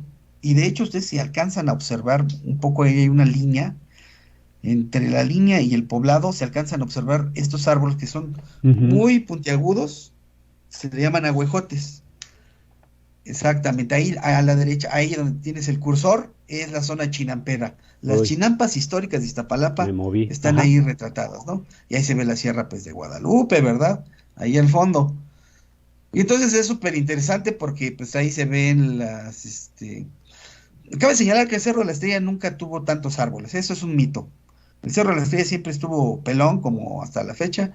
El hecho de que haya eucaliptos, que haya pinos y que se le haya reforestado y que le llamen Huichastepet es una invención muy contemporánea, ¿sí? Quisiera que anotar eso. Ha tenido varios nombres el Cerro de la Estrella. El primero fue el Cerro de Culhuacán, después Culhuatepec, por lo mismo, y también Mixcoatepec, porque se cree que en una leyenda el papá de Quetzalcóatl fue enterrado en este cerro, en el cerro de Mixcoatepec, ¿verdad? Y ya después se le denominó Huizachtecatl. Por favor, me quisiera yo poner en énfasis que es Huizachtecatl o Huizachtitlan, que significa el lugar de los huizaches. Ujú. Esto no quiere decir que hubiera huizaches en el cerro. Hay que compenetrarse mucho en la ideología, en el pensamiento mesoamericano, para saber que para ellos los cerros eran sagrados, ¿sí? Y más el Cerro de la Estrella que tiene más de 134 cuevas, que eran también un axis mundi, una conexión con el inframundo, y también un útero por donde habían nacido las tribus, como ya había comentado. Entonces lo interesante es que hay un montón de leyendas en torno a las cuevas, apariciones hasta la fecha. Se ha modernizado esto con aterrizajes de ovnis y brujas y demás, pero es parte de esta herencia cultural, Ey, mística y mágica y sagrada que tiene el Cerro de la Estrella. Otra vez volvemos a lo mismo. Alguien, bueno, ya descubrí quién fue quien le puso Huizachtepet al Cerro de la Estrella. Fueron unos gringos que estaban haciendo una revista folclórica y una guía turística. ujú. Y bueno, pues yo creo que empezaron a estudiar el náhuatl y quisieron, a ver, ¿cómo se dice en cerro en náhuatl? Pues, Tepetl. ¿Y cómo se dice Huizachtepetl? Lo que no sabe, y ahora ya se quedó, la misma alcaldía ya adoptó ese nombre, historiadores, cronistas, ya lo nombran así, arqueólogos, o sea, me sorprende que ya lo nombre con un nombre. Fíjate, una cosa que fue denominada por los gringos, es medio ofensiva la cosa, y por una cuestión folclórica, es lo peor, y que mucha gente ya lo asume como algo prehispánico y no. Y Huizachtepet es como degradarlo. Para los indígenas, cerro, pues era un cerrito, ¿no? Sí. Pero ya cuando tenía la terminación Huixachtlitlán o Huixastecat, era que el cerro tenía una personificación. O sea, era la deidad misma. Había una entidad viviendo en el cerro, ¿no? Como el Tepeyolot, por ejemplo. Entonces, de hecho, en algunos textos se le conoce como el señor cerro, ¿eh? Imagínate, tenemos al señor cerro y luego lo degradan a cerrito, pues no, pues, está feo, ¿verdad? De algo sagrado, de algo mítico, de algo que es Axis Mundi, me lo degradan a un cerro a secas, está como terrible. Pero bueno, eso es gran parte de la historia de muchos Ujú. cerros, ¿verdad? Sí. Que pues actualmente se conocen hasta por apodos, ¿no? Y en la época contemporánea, pues ya le ponen apodos. Que el cerro del elefante, que el cerro de la tortuga, que el cerro de no sé qué. Pero bueno, sigamos con las fotos. Sí, Naim. Pues mira, aquí te estoy Sí. presentando una donde está el templo del Señor de la Cuevita, si bien en medio y atrás toda la Sierra de Guadalupe. Es una fotografía formidable. No tiene la misma resolución de las elevaciones volcánicas, pero también es una fotografía muy notable y que cabe rescatar. ¿Qué nos puedes comentar de, pues, de estas chinampas que todavía se ven ahí? Mira, todavía están ahí los agüejotes, No, pues es un que la camino con verdad, árboles, ahí se ve atrás, mira. sí, sí, el camino con árboles, todos esas puntitas que tú ves, este, Martín, son ahuejotes, ¿no? Y Ujú, muchos son acalotes, muchos ya son caminos que llevaban a las chinampas. La gente trabajaba sus chinampas y las mujeres les llevaban pues su itacate, ¿verdad? A los trabajadores de allí y era muy productiva. Había chinampas cortas que le llamaban chinampas largas. Y los vecinos que eran chinamperos decían que tenían un sabor distinto los productos que nacían de estas chinampas. Cabe señalar que en Iztapalapa, lo que tú estás señalando, hay una gran línea, bueno, hay un gran debate entre decir que la avenida Rojo Gómez marca lo que antes era el Albarradón de Netzahualcóyotl, ujú. que sigue esa línea. De hecho, hay una calle que hasta se llama Albarradón por esto que te comento. Pero es muy importante señalar que esta avenida, pues dividía las chinampas, ¿no? Las chinampas de agua dulce y las chinampas de agua salada. Ya cuando empieza, de hecho, ahí en Rojo Gómez empieza el pueblo, perdón, el barrio de San Miguel. Originalmente llegó a tener el nombre de San Miguel de las Salinas. ¿Por qué? Porque allí era el agua, empezaba el agua salobre, ¿no? Ujú. Desde épocas prehispánicas. Y por eso Netzahualcóyotl puso estos diques para contener el agua, pero también para dividir el agua dulce del agua salada. Pero bueno, dicen los chinamperos que era extraordinario esto. ¿Qué? Porque pues uno de los cultivos que se realizó antes de que desaparecieran las chinampas fueron las alcachofas. Decía que cuando se cocinaban las alcachofas tenían un sabor muy peculiar por la salinización que tenía de estas chinampas. Entonces era muy característico de Iztapalapa las alcachofas, porque absorbían la salinidad y daba un sabor que no encontrabas en otra chinampa, más que en las chinampas de Iztapalapa. Y que en la época prehispánica también en algún momento se trabajó o sea, la sal. Se extraía la sal y ya sabes que era pues moneda de cambio, ¿no? Ujú. Para la época prehispánica, para productos. O sea que llenaban a Tenochtitlan de este material de este producto, perdón, que era pues esencial. Y la verdad, habrá que profundizar más en el tema porque no sabemos cuánto tiempo duró, no sabemos a ciencia cierta cuánto estuvo la producción de sal allí en este barrio de Iztapalapa, pero lo interesante es que, de hecho, tú vas todavía a las casas y todavía se ve el salitre, ¿no? En Ujú. muchas de las construcciones. Y bueno, ahí se ven, ustedes ven toda la cuadrícula de milpas, ¿no? El mundo agrícola al 1000%, Martín. Sí, Y otra cosa bien interesante, lo que tú apuntabas muy bien, lo que hoy es la catedral del Señor de la Cuevita, ¿verdad? Ya elevado a catedral, fíjate, es una cosa bien mm, interesante desde el punto de vista virreinal, porque fíjate, ¿a qué te suena esto, no? Ya les había yo comentado en un inicio de esta plática que los españoles quisieron sustituir cultos, sustituir ideas, sustituir espacios y nombres. Y pues se dieron cuenta que en Iztapalapa, pues estaba este cerro que en la época de los españoles no le pusieron el nombre de un santo, le pusieron el cerro de Iztapalapa. Este cerro de Iztapalapa, pues, se sabía que una de las ceremonias más importantes era la del Ximulpilli, que era hoy conocido como Fuego Nuevo, en donde se sacrificaba a un guerrero, ¿verdad? sí, Y este guerrero tenía la misión, cada 52 años que duraba el siglo indígena, pues de preservar no solamente la vida de este planeta, sino la del universo entero. Imaginémonos esto, ¿no? Entonces de Tenochtitlan, de un barrio que era Copolco, se traía en la noche, y entonces era una ceremonia increíble, pues era sacrificado en un cerro, en un lugar donde estaba pues el axis mundi, la conexión entre nuestro mundo y el más allá, un culto a las Pléyades también. Entonces se sacrificaba en una gran hoguera, se apagaban todos los fuegos de todas las... Imagínate esta foto, ¿no? Si de por sí es extraordinaria ahorita, ya con un cierto grado de destrucción en la flora, en la fauna, ya no hay lagunas, por sí, ejemplo. Imaginémonos en la época prehispánica que no había pues ninguna fotografía, no había ninguna luz. La orden era apagar todos los fuegos de todos los pueblos, ¿no? Entonces, cuando sacrificaban a este hombre, de su pecho sacaban de los mamalhuaslis, unos palitos, un fuego sagrado, se hacía una gran llama, y había unos corredores que tenían la responsabilidad de llevar el fuego a todos y cada uno de los pueblos. ¿Te imaginas el espectáculo eso? sí, Allá a la medianoche, que debió ser... Ah, bueno, cabe señalar que muchos indígenas subían a las pirámides, subían a los templos, subían a los cerros para ver aquel espectáculo de cómo iban a permitir los dioses vivir 52 años más al mundo, ¿no? Al mundo conocido.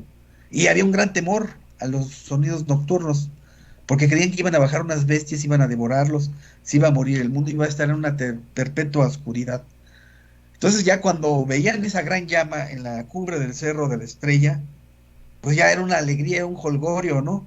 Y todos tenían que romper sus platos, sus enseres, sus ollas, sus dioses, aventarlos a las acequias, a las barrancas y comprar nuevos, ¿no? De ahí nos viene la tradición de que hay que estrenar en Año Nuevo, ¿verdad? Siempre hay que recibir el Año Nuevo con algo nuevo, esa es la sí, tradición. Y entonces resulta que, pues, imagínate el espectáculo de ver el primero, la llamarada gigantesca del sacrificado, ¿no? Y luego acercarse a los sacerdotes, y luego los sacerdotes repartir este fuego y los encargados, estos corredores, encargados de llevar el fuego a cada uno de los pueblos. Imagínate qué espectáculo, cómo se debe haber visto, cómo se irían distribuyendo las antorchas a cada uno de los pueblos originarios de Mesoamérica. Debió de ser un espectáculo increíble, ¿no? Desde otra perspectiva. Entonces, pues, ¿a qué te suena el que haya sido sacrificado un hombre para salvar no solo el mundo, sino al universo, en la punta de un cerro? Entonces llegan los españoles y aquí él le recuerda, pues Cristo, ¿no? sí, Es por eso el origen y el antecedente más remoto de Semana Santa va a ser esto precisamente, ¿no? Entonces los españoles primero habían incursionado en San Jerónimo, en un niño Dios, pues no era tanta la devoción ni el simbolismo como con Cristo, ¿no? Cristo, un personaje que muere en un cerro, en el Gólgota, de hecho, donde se crucificaba al hombre de Iztapalapa, al Cristo de Iztapalapa, se le llamó durante mucho tiempo el Cerrito de la Muerte. Y tú sabes que el Gólgota significa el ujú, Cerro de la Muerte, ¿verdad? sí, Y lo más interesante que esta catedral, ya para terminar, está sobre una cueva que se cree que tenía un uso ritual prehispánico. La evidencia más tangible de esto es que ustedes si van atrás en el atrio, un lugar que se llama El Zapote, hay cuevas horadadas por manos humanas, no son naturales. Entonces, una cueva lobulada era muy sagrada, porque asemejaba un útero Ujú. para las culturas prehispánicas. Y entonces, pues así es como se hace súper vinculado el Señor de la Cuevita en Semana Santa con Iztapalapa para el mundo, ¿no? Porque pues es lo más representativo de Iztapalapa, Semana Santa. Y lo más interesante, ¿sabes qué? También, Sí, Nain. Martín, es que pues, son tradiciones de muy larga, duración, ¿no? Que tienen otro simbolismo, otros significados, pero que perviven hasta la fecha. Y es de las pocas, fíjate, esta es otra cosa interesante. Es de las pocas iglesias en el mundo Ujú. que está sobre una cueva, ¿eh? Hay como unas 10 o 12 y dos de estas están en Iztapalapa, tomando en cuenta también la que está en Puente Titla, ¿no? Nuestra Señora de Lourdes. Sigamos, pues. Sí. A ver, te muestro la siguiente. Ahí está la otra. Ah, ya me pasé una, perdón. Ahí está. Listo. Sí, pues es parte de lo mismo. Ahí ya se ve Ujú. más hacia el oriente, ¿verdad? Exacto. Hacia lo que es los barrios ya de... Sí, pues sí, San Miguel, lo que les estaba yo platicando. Y pues ya vemos los vasos, de lo que sobrevivía. Fíjense hasta dónde llegaba la laguna de Texcoco. Pues casi al pie de la Sierra de Guadalupe. Hoy la vemos casi hasta por el bordo, ¿no? Ujú. El lago Carrillo Nabor Puerto, que es el único charquito que sobrevivió. Pero vean, aquí está lo que yo les explicaba hace un momento, que se conocían como las chinampas largas, ¿no? Ujú. Vean la extensión de estos cuadriculados que ven ustedes ahí junto con los agüejotes, son estas chinampas largas, las que daban la producción salinera que platicábamos. Y bueno, pues hoy todas estas colonias, yo llegué a vivir ahí, ¿Ah, sí? pues se ve el manto de Iztapalapa, el manto de Iztapalapa a mediados del siglo XX, y pues yo llegué a vivir ahí, a esa colonia, ¿no? Ya llegué mucho, yo no sé, llegué en los ochentas, y precisamente yo tenía familiares, los Guerra, un saludo a mis primos Guerra Jaramillo, que fueron los que nos dieron un alojo aquí por primera vez en Iztapalapa. Y ya sabes que para los chavos una de las cuestiones sagradas en ese momento, bueno, y hasta la fecha, si vives en Iztapalapa, no has subido al Cerro de la Estrella, no puedes considerarte iztapalapense, ¿eh? Es obligación nata de todo iztapalapense subir al Cerro de la Estrella. Entonces, pues, como llegamos ahí a vivir, fíjate que eso pasa en todos los pueblos que se han urbanizado. Sí. Tú ves entradas muy pequeñitas en los barrios, en los callejones de Iztapalapa, y dices, bueno, debe ser una casa muy modesta, ¿no? O así nada. Y luego de repente abres la puerta y no, hombre, son unos terrenazos, pero que cabe el abuelito, el nieto, el tío, el sobrino y demás. Entonces ahí sí nos dieron cabida, ¿eh? Yo he de decir que honro la memoria de ahí de mi tía que nos dio al ojo y pues nos invitaba, vayan al Cerro de la Estrella y fuimos. Entonces un día mi hermano Marco, pues vio que vendían un terrenito por acá en el Manto Ujú. y pues pudo comprarlo y pudimos vivir en las faldas del Cerro de la Estrella, en la colonia El Manto Iztapalapa. Cuando ustedes observen, estas milpas que ya son más hacia al pie de la foto, es donde son la colonia El Manto, San Juan Cerro, lo que le llaman la Veracruzana, y un poquito del predio de la Pasión donde se hace la Semana Santa muy muy a nuestra izquierda. Y es interesante la cuestión en el hecho de que pues, o sea, la memoria que nos grabamos nosotros es que ya no existe, ¿no? Todavía yo llegué a alcanzar a ver allá por los ochentas parte de estas milpas, ¿eh? Ujú. De hecho ya se había super invadido, ya había muchas casas, está muy urbanizado. A mí me tocó la etapa de los chavos banda. Entonces, hoy se ha romantizado mucho eso del chavo banda, pero en esa época eran unos malandrines, violadores, asaltantes, se mataban entre ellos. Y como anécdota, no sé si alcanzas a saber unas milpas que están casi ahí al fondo.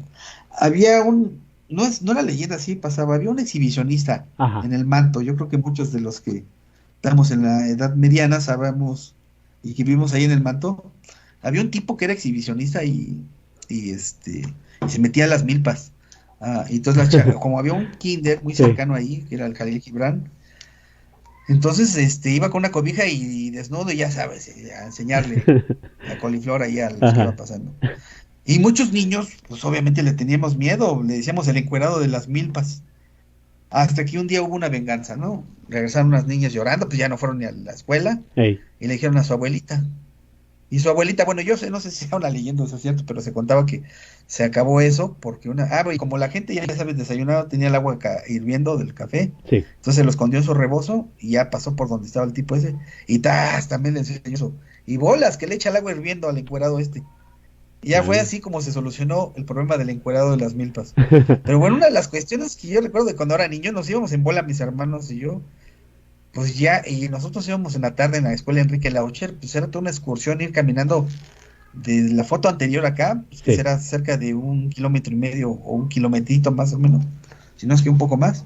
Imagínate niños, bueno, era otra época, ¿no? No había tanto malandrín, pero pues sí nos daba miedo pasar por esas milpas porque, o sea, ya nos agarraba la noche por ahí y el viento, pues ahora sí que te hacía oír cosas, nos echábamos a correr y todos, no te voy a salir el encuerado de las milpas. Bueno, sí, ya es una anécdota más personal no, sí, está bien, está bien. que tenemos. Pero bueno, la que sigue, Es por lo favor. que detonan estas fotografías, Nain. Ujú. Vamos, te paso Y la bueno, ya siguiente. se ve que empieza a urbanizarse el manto, ¿no? Todavía en ese periodo tan temprano. Yo he encontrado referencias que incluso ya a principios del siglo XX ya estaba habitándose, ¿no? Y pues bueno, pues aquí qué otra foto tan más extraordinaria como esta que ver la dimensionalidad de los lagos, ¿no? Ey, Ve hasta dónde llegaba, ¿no? Ahí ya casi no hay chinampas, pues ya estaba pues súper seco y ya es más como campos de cultivo. Ahí se alcanza a ver esa línea que alcanza, ¿tú ves? Es sí, la avenida que hoy se llama, pues por donde entró Hernán Cortés, precisamente, ¿no? Antiguo camino a San Lorenzo Tezonco, o hoy conocida como camino al Panteón Civil. Sí alcanza a ver esa que casi en medio de la foto sí, hay como una línea. sí.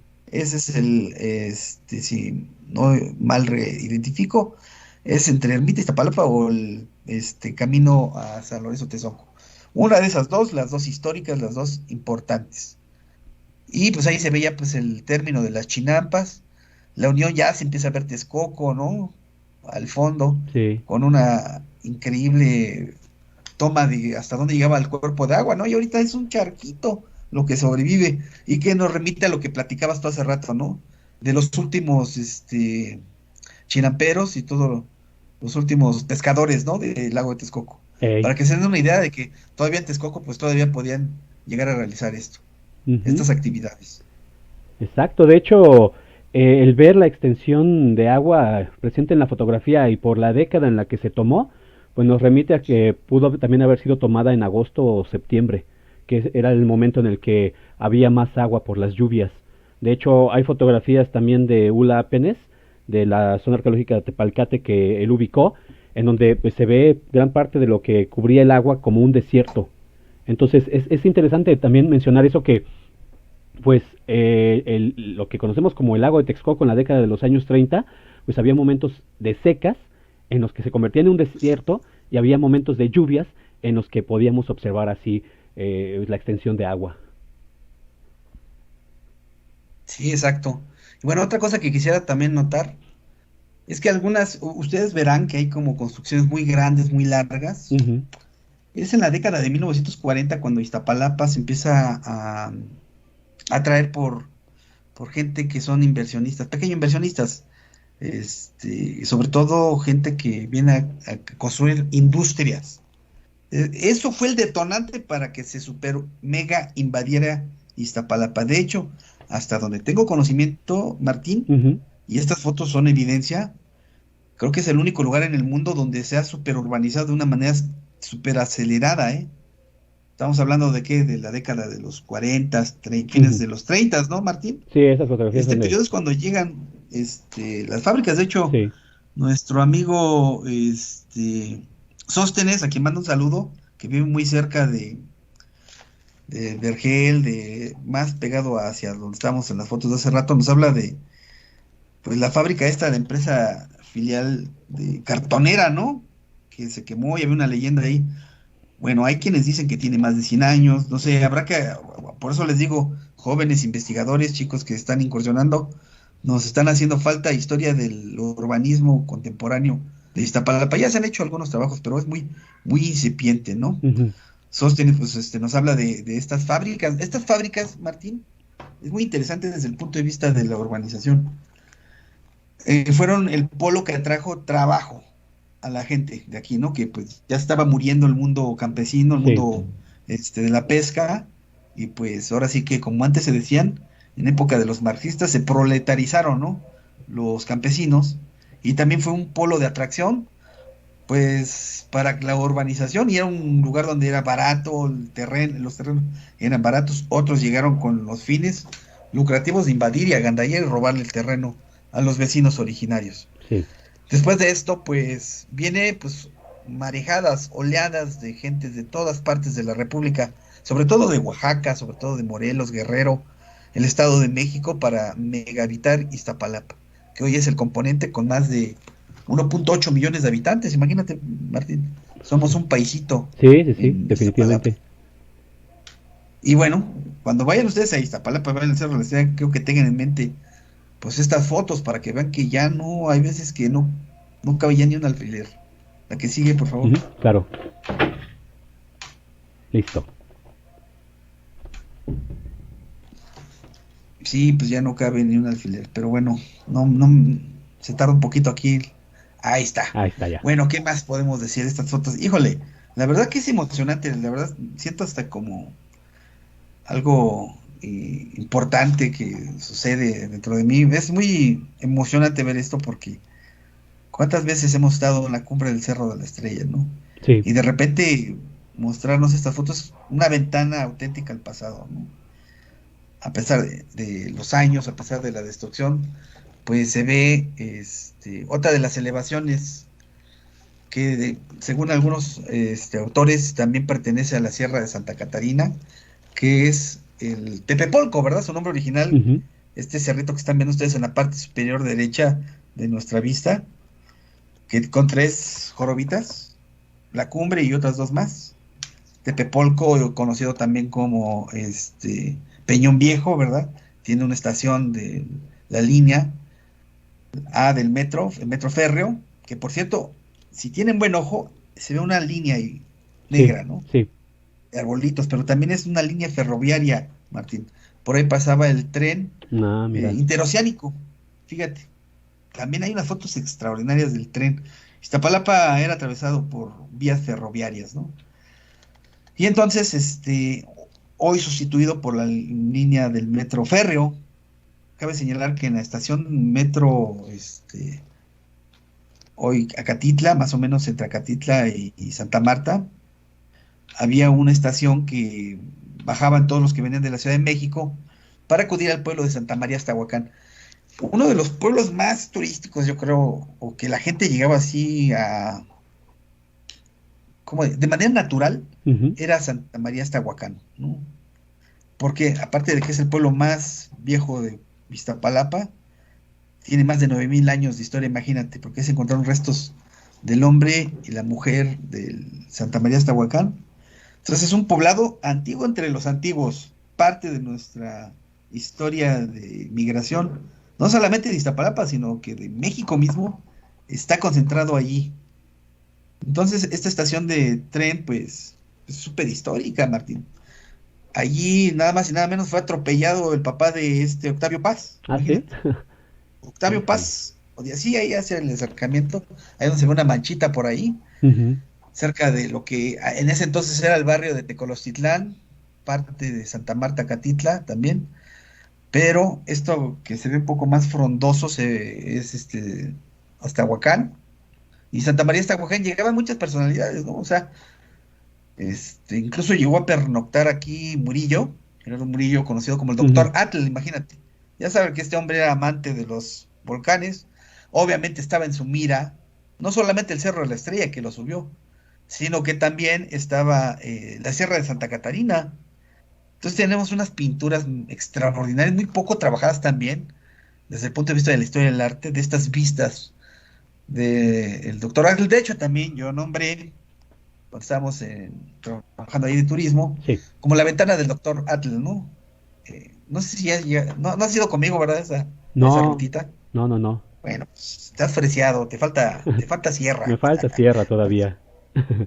Bueno, y hay un cuento que contaba el mismo doctor Atle ya para ir cerrando, porque hay un montón de cosas que decir, Sí, ¿no? sí, desde El luego. doctor Atle dice que pues estaba pintando desde Santa María hasta Huacán y que había una indígena, ¿no? Que lo observaba y se veía embelesada cómo retrataba la sierra y cómo la capturaba toda su belleza.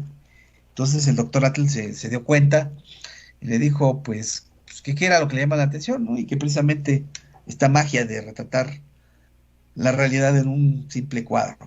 Entonces, pues conmovido, el doctor Atle le dice, bueno, ¿cuánto usted me pagaría por este cuadro? No, hombre, pues yo soy pobre, ya sabes. ¿Sabe qué? Se lo voy a dejar barato. Deme un vaso de pulque. Y le trae el vaso de pulque y se queda en esa pintura la señora. Bueno, yo creo que es parte de, ya Ujú. sabes, Sí, sí, sí. Murillo era un poco mitómano, ¿verdad? Yo creo que es más un cuento, que es muy bonito el cuento. Yo creo que sí sucedió, pero no creo que haya dejado. La pintura ya estaría, ya la hubieran dado a conocer, ¿no crees? O a Pues, menos que un vecino por ahí la encuentre en un ático o en algún lugar abandonado, una carta que nos diga, pero parte de esa historia es que pernoctaba ahí, ¿no? O sea, llegaban a casa de huéspedes, gente que alquilaba cuartos o casitas para que pues descansara, ¿no? Imagínate, pues hoy llegas en 20 minutos allí a Santa Marta Catile, más que ahorita con el trolebús, en menos tiempo te vas a hacer. Pero ya para los que venían de la Ciudad de México con el tren interoceánico, que venían en carreta, un carro, ya se les hacía pues cansado llegar ahí. Entonces muchos de estos visitantes pasaban a descansar a Santa María Huacán, o a Tecolostitlán, o a Santiago Acahualtepec, que este camino, es una garganta principal para entrar desde Veracruz a la Ciudad de México pasando por Iztapalapa. ¿Y qué te puedo decir? Mira, el Tepepolco, mejor conocido como Peñón Viejo o el Cerro de Márquez, pues ahí se dio una de las batallas navales más importantes de la época de la conquista. Eso fue uno de los últimos reductos que Iztapalapa defendió a Tenochtitlan. Entonces, pues resulta que manda a su primo, Hernán Cortés, y no puede. Va y le pide ayuda, como decimos en el caló mexicano. Va y le pide paro a Cortés y pues le echan toda la caballería, ¿no? Entonces se cuentan las crónicas que los indígenas se burlaban de los españoles, ¿no? Que les gritaban ¡cuilones! Que es el equivalente a P, sí, sí, sí. que ya está prohibida esa palabra, ¿no? Pero les decían que eran casi casi sacatones, ¿no? Sí. Entonces van, se enojan, y es tanto el odio de los españoles de Cortés que los pasan a degüello, los decapitan a todos en este cerro, para que escarmenten, ¿no? Como ejemplificar que nadie debe de sobrepasarlos. Y ahí se quedan las barcazas con las cuales atacaban Tenochtitlan desde este cerro, fíjate. Y este cerro era otro de los cerros sagrados, donde se hacían sacrificios, perdón, de niños a Tlaloc. Y también fíjate cómo se queda la historia de la defensa. Los gringos iban a entrar por aquí cuando invadieron los Estados Unidos. Es una de las glorias que nos robaron a Iztapalapa, una de las glorias históricas de la historia nacional. Entonces ya te imaginarás aquí Santana haciendo todo un proyecto para defender la Ciudad de México. Contamos con el mapa de la defensa. A una de estas elevaciones la pusieron la elevación Moctezuma, a la otra le pusieron, me parece que Morelos. Unas cuevas iban a ser utilizadas para enfermería. Entonces ahí sí va a ser la madre de todas las batallas de la invasión gringa a México. Y pues resulta que se dan cuenta los gringos y entran por Churubusco y ya. De triste memoria para nuestra historia, ¿verdad? Si Ey. hubiera entrado por aquí, otra historia contaría, como dice la nana Goya, la que sigue. Pues sí. Pues mira, aquí es donde se terminan las 7 fotografías de Hula Apenes desde el Cerro de la Ah, muy Estrella. bien, pues terminamos hasta con broche de oro, ¿no? Y aquí sí, y aquí Mira, ya este es el trabajo que hiciste tú. ajá, la que sigue ya es como mi propuesta de cómo se podrían unir, al menos esas fotografías que sí son una secuencia panorámica, y donde ya se observa todo, ¿no? Entonces a Sí, mí, exactamente. Yo creo que con un trabajo actualizado sí, desde luego. se puede hacer algo panorámico, ¿no? Para que Sí, cuando uno voltee estés parado en el Huizachtecatl, en ese periodo, ¿no? Es una ventana al pasado y que nos exacto. arroja no solamente lo que yo les dije, habrá muchos que tengan otras interpretaciones, mucho más lecturas que la que yo pueda comentarles o lo que tú nos has observado. Pero bueno, Martín, creo que con esto cerramos, ¿no? ¿Qué te parece? Sí, claro, Y pasamos entonces, a preguntas o lo que tú quieras aportar también. Yo ya me extendí no, demasiado. no, no, está muy bien, Nain. De hecho, la intención de estas charlas que estoy empezando a llevar a cabo es que personas como ustedes que son conocedores de su región puedan platicarnos usando estas fotografías de las colecciones digitales que hemos compartido como un detonante de la memoria, ¿no? O sea, es fascinante cómo podemos ver Iztapalapa en la década de los años 30, pero también podemos escuchar todas estas historias del pasado, pero también estas historias de vida, o sea, tus experiencias personales, cómo las estás entrecruzando entre lo antiguo, lo presente y lo futuro, ¿no? De hacer este llamado de que debe de haber una acción para evitar que lo que todavía nos queda de esta sierra, pues de Santa Catarina se pueda, pues mantener, se pueda proteger, porque pues esas fotografías de Hula Apenes lo que hicieron fue despertar pues esta conciencia de que estas elevaciones las estábamos perdiendo. Esa fue la reacción que yo vi en las redes sociales cuando el material se empezó a compartir. Las personas quedaban impactadas, más cuando hubo una persona que tomó la fotografía de Apenes, subió al cerro, hizo su propia fotografía e hizo la comparativa, estuvo circulando mucho en Instagram, en Facebook, es la que llegó hasta Sudamérica a través de las páginas de las redes sociales. Las personas que le veían quedaban impresionadas, quedaban impactadas por el grado de devastación. Entonces, a mí fue verdaderamente, esta fue verdaderamente una aventura, escucharte hablar de todo esto usando estas fotografías, esta es la intención. Y yo considero que, aunque Apenes no publicó nada sobre Iztapalapa, y todavía yo no he podido encontrar alguna referencia a estas fotografías en los documentos que existen alusivos a la expedición y alusivos a la vida del propio Apenes, pues yo considero que el aporte en imágenes, pues es fundamental, ¿no? Como lo platicamos desde el inicio, cuando habíamos visto una secuencia de 7 fotografías desde la cima del Cerro de la Estrella, ¿no? Y ya cuando tengamos oportunidad también me gustaría que pudiéramos platicar con Nazario, tú, yo, sobre esas fotografías de San Lorenzo Tezonco que forman parte de ese recorrido que realizó Horst Martin en el 37 por todas estas elevaciones y cómo entró a los pueblos y cómo al haber divulgado estas fotografías, que estas pertenecen al acervo de la fototeca alemana, pues hay personas de los lugares como tú, como Nazario, como Edgar, como tantos otros cronistas, como tantos otros historiadores, como tantos otros habitantes de estos pueblos, que reconocen los sitios, que les dan una interpretación y que no solamente ellos se quedan con eso, sino lo comparten en las redes y entonces la fotografía detona pues todas esas historias que les han relatado las personas, sus abuelitos. Una anécdota ya para cerrar es cómo las fotografías de Tepoztlán del 55 de Eugene Harris, un geógrafo también, que se encuentran en el acervo de la Universidad de Wisconsin-Milwaukee, causaron también un revuelo en las redes porque las personas estaban viendo a sus abuelos, estaban viendo a sus bisabuelos, estaban viendo un Tepoztlán pues de hace más de 50 años, pero todavía pudieron identificar a las personas. En las fotografías de Apenes, de Bodil Christensen, de Justa Montel, ya es difícil, casi imposible, no ha habido quien identifique personas en estas fotografías, pero al menos en las de los 50 para acá, sí ha sucedido. Y eso es lo que a mí me parece importantísimo de dar a conocer estos acervos, de que se acerquen historiadores jóvenes con ganas de utilizar las fotografías para realizar nuevos estudios, para hacer nuevas interpretaciones, que es lo que propone la línea de investigación de la doctora Rebeca Monroy y el doctor Alberto del Castillo, ¿no? Historia social e imagen, usar la fotografía como un documento histórico para detonar nuevos estudios, pues que nos aporten nuevas interpretaciones de las cosas.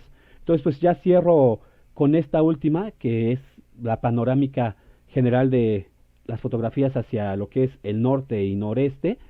Y pues con esto cerramos, Naín. Me gustaría así rapidísimo nada más leer los comentarios que tenemos aquí en el chat para que algunas cosas que tú puedas dar una contestación, algún punto de vista, y también pues para agradecer a quienes se conectaron y quienes tuvieron la amabilidad de saludarnos y de hacer pues algún aporte, ¿no? Tenemos primeramente a Hugo Olivares, que nos dice saludos maestros, un placer escucharlos, muchas gracias.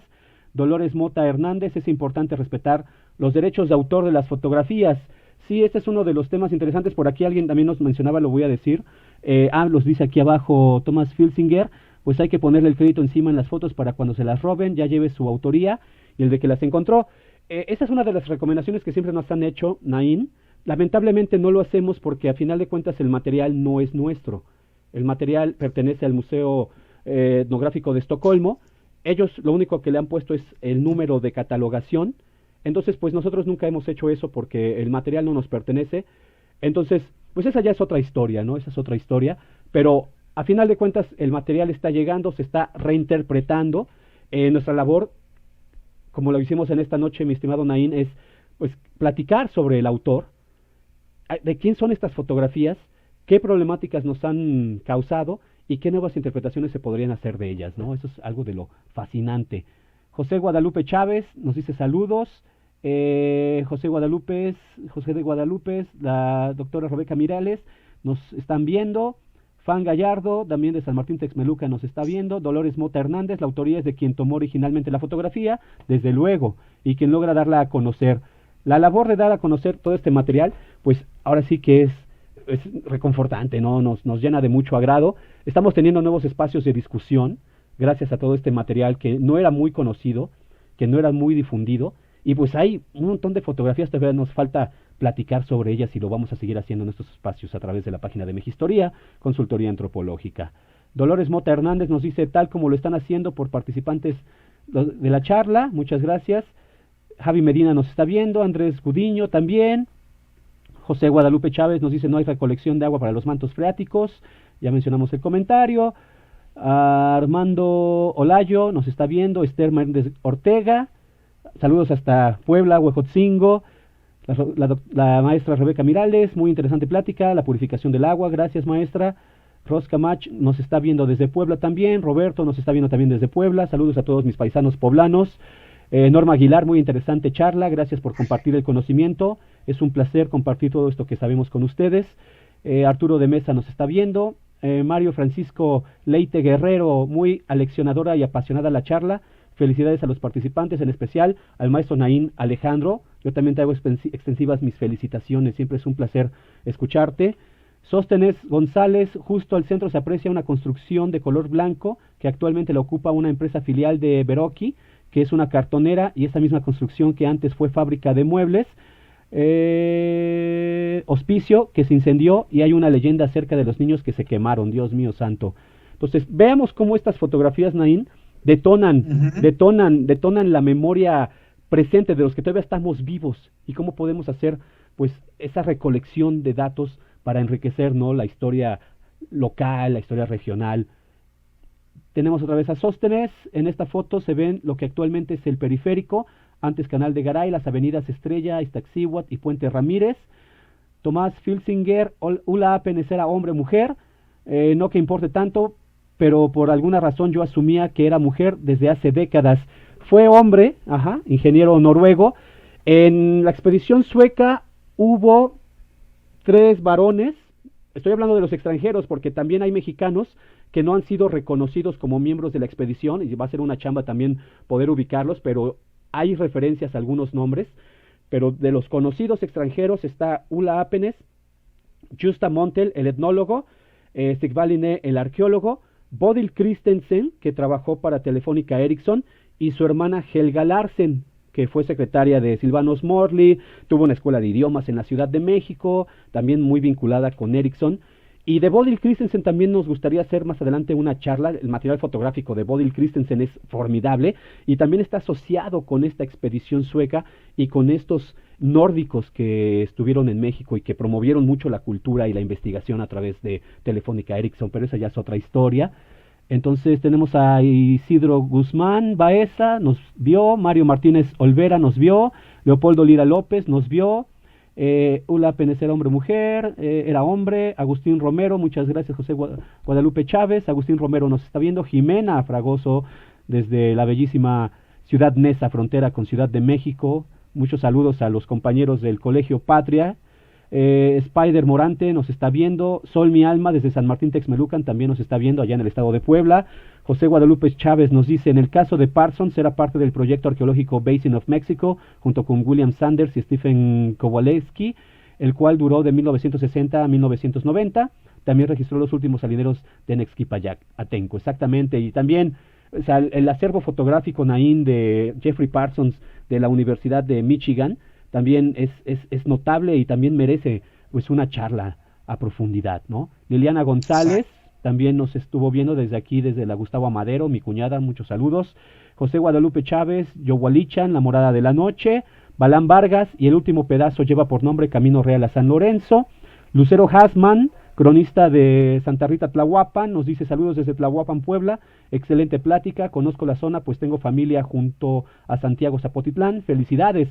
Es interesante, Naín, también hacer la observación de que la Ciudad de México en la actualidad está constituida por personas de todas partes de nuestro país, ¿no? Yo soy de Puebla, hay personas que llegaron de Oaxaca, de Morelos, no sé, o sea, somos una amalgama bastante interesante que, pues estas amalgamas me hacen recordar mucho la película del Mil Usos, ¿no?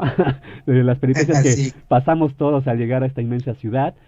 Javier Hernández, es fascinante el trabajo de fotografías de Ula Apenes que nos dejó como legado histórico, gráfico del lago de Texcoco, Chimalhuacán, Iztapalapa, que en lo personal conocí en esta página de manera autodidáctica. Muchas gracias, Javier. Alberto Infante Río nos está viendo, Omar Montiel desde Oaxaca, genial. José Guadalupe Chávez, las pocas chinampas que había. Omar Montiel Salazar, saludos cordiales desde Santa Lucía del Camino, Oaxaca, muy excelente trabajo del amigo Martín, muchas gracias de nuevo, Omar. Sergio Martínez nos vio, Angélica Palma nos vio, Luis Fer Nazario nos vio, José Guadalupe Chávez nos dice en realidad, Huizachtecatl sí viene en las fuentes nahuas, según lo menciona en el libro cuarto del Florentino y también en los códices Borbónico y Xolotl. Luego tenemos José Guadalupe nos vio, Víctor Madrid Rojas nos vio, Víctor Madrid, excelente información, muchas gracias. Ana Lilia Velázquez, de allá desde Milpa Alta, también nos vio. Martín Lechuga Rodríguez nos está viendo. Abraham Cahuanzi Cuateconzi, magnífica conferencia. Saludos desde San Bernardino contra Tlaxcala. Muchos saludos también a nuestros seguidores del bellísimo estado de Tlaxcala, que tuve la fortuna de vivir allá no fueron un par, fue como 4 o 5 meses. Afortunado yo. Sergio Martínez, muy interesante plática, muchas gracias. Saludos, Naín. Javi Medina, Tepepolco, en el Cerro Grandote. Norma Aguilar, por cierto, hay un grupo en Iztapalapa que está rescatando el Tepepolco, por decirlo de alguna forma.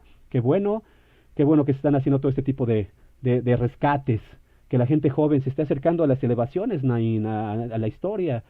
O sea, está muy interesante todo esto. Hugo Olivares, también las pinturas de Raimundo Martínez del 38. Sóstenes González, en el galano arte de leer está el cuento de El cuadro mejor vendido. José Guadalupe Chávez nos menciona también, fue una de las defensas de la ciudad en la intervención norteamericana. Jiménez Rafael González Ángeles, un saludo para Naín desde Santa María Tomatlán. Dulce Rosario nos está viendo, también del Colegio Patria. Gracie Toutli, también allá de la bellísima Puebla, Cholula. Anagua González, felicidades al ponente y a los administradores de la página por su labor de difusión. Balán Vargas, saludos a Naín. Tomás Filsinger, un corto que hicimos del paso del tiempo desde allá por Chapultepec. Los títulos están en inglés, pero lo hicimos para un museo en Austin, Texas. Entonces queda la contribución de Tomás en el chat del video. Lo vamos a revisar al ratito con calma. Muchas gracias. Chedo también desde Puebla nos está viendo. Hugo Olivares, gracias por esta labor de rescate cultural y reivindicación de la zona oriente, tal cual. Iztapalapa no es solo la nota roja ni los músicos azules. Exactamente, hay muchas más cosas en la Ciudad de México y en todos estos pueblos originarios que fueron retratados por la lente de Ula Apenes y de los miembros de la segunda expedición sueca y de otros fotógrafos que vinieron en estos años de los 30 y los 40, que son los acervos que más hemos divulgado en esta página. Muchas gracias. Finalmente, Chedo, buena charla, muy interesante, saludos desde San Martín Texmelucan. Fabiola Mora nos está viendo. Y finalmente Fan Gallardo, saludos desde Texmelucan, gracias por compartir su conocimiento, un abrazo fuerte a Martín, felicidades por tu gran labor, muchas gracias, Fan, muchas gracias. Y Naín nos está viendo. Pues Naín, pues así cerramos esta charla para no extendernos más. Son las 8:47, fue un verdadero placer tenerte aquí con nosotros. Tu cámara se pausó, pero ya regresamos a la llamada de Teams. Pues muchas gracias. No sé qué comentarios finales quisieras hacer ya para cerrar la transmisión, Naín. Pues bueno, yo creo que hasta nos sobrepasamos de comentarios. Yo simplemente digo que es mi percepción. Hay muchísimo más que aportar. Es una invitación para que todos y todas las investigaciones y investigadores jóvenes compenetren y nos arrojen más información de la que nuestros ojos están viendo. Y pues nada más despedirme de todos los caminonautas que me estuvieron observando y aportando datos y saludando. Un saludo especial a Hugo, un saludo a Sóstenes, a Sergio, a Imer desde Santa María Tomaclán, un saludo al precioso pueblo originario de Santa María Tomatlán, ¿verdad? A todos y cada uno de los que no quisiera yo omitirlo, pero pues híjole, fueron todo un ejército de los que nos estuvieron viendo y aportando. Gracias, no quisiera omitirlo, pero muchas gracias por sus aportes, sus observaciones y sobre todo por sus saludos y su apoyo, porque este tipo de trabajos los hacemos con puro amor al arte, ¿verdad, Martín? Así es, mi estimado Naín, así es. Para la difusión de la cultura y la historia regional, a través de la mirada de estos antropólogos, estos expedicionarios que hicieron y nos regalaron estos segundos del tiempo, de la historia, no solamente de Iztapalapa, sino de todo el acervo que tú muy amablemente has contribuido. Y simplemente pues decir que pues no se puede no se puede alterar la foto, simplemente crear una conciencia, ¿verdad? Lo que queremos, una cultura Así es. de que den aportes sobre los verdaderos autores de las fotos y sus créditos, y Exacto. también como los derechos. Así Bueno, es. pues muchas gracias, Martín, un abrazo. Un Claro que abrazo a sí. Joseph, a tu familia, a todos por allá. Claro que sí. Muchas gracias, Que Naín. estén muy Entonces, bien y nos vemos para la próxima. claro que sí. Seguimos en contacto. Muchas gracias. Doy por concluida la transmisión.